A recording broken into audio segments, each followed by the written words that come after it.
The deep ocean is this vast area of our planet that very few people know much about, but it's absolutely critical in terms of our climate system and all our well-being. It's the bit of our world, the silent depths that absorb the carbon, that are absorbing the excess heat from our climate change effects. And it's in all our interests to keep it as it is and keep it in the best functioning condition that we can. So the ocean, and the deep ocean in particular, are critical components, often overlooked components of our climate system. The ocean, year on year, is drawing down in a natural way carbon from the atmosphere. It absorbs about 28% of the carbon dioxide, the excess carbon dioxide that we're putting up there. And as it goes down through the water column to these really stable, dark areas of the deep ocean, it becomes fixed into the sediments and over geological timeframes taken out of the equation. In a similar way, we're generating vast amounts of heat through the enhanced greenhouse effect from all the climate change gases we're putting into the atmosphere.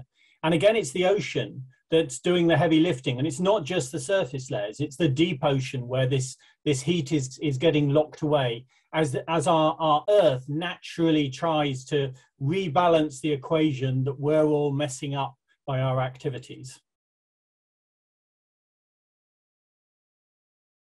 Well, when we think of the deep ocean, this vast area of our planet in pitch blackness, intense pressure, incredibly stable, it's not just things like deep sea mining, it's anything that really perturbates that equation I've just described.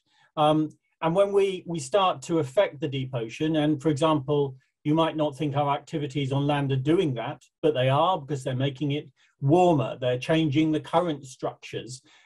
This is something that can come back and bite us through our climate system. So what we need to do is leave the deep ocean alone. It's in all our interests. It's our maximum insurance policy to try and balance out the equation of what we're doing to the climate, and to buy us time while we address the things that we're doing, that we control, that can make a better future for all of us. So some people say we've got no option but to mine the deep sea, the deep ocean. But that's not true, because they are putting themselves at the start of a green revolution, rather taking account of how people address the challenges of our times. So we look at the case that we need to mine deep sea minerals for batteries for electric cars. But we now know that manufacturers can recycle those batteries with up to 98% circular economy on that. We now know that manufacturers of electric cars working with battery manufacturers can actually compress 5 times the amount of energy into those batteries than before for half the price. So the issue is not deep sea mining. The issue is actually recycling and reusing. And if we're going to have any future on the planet, that's where the focus really needs to be.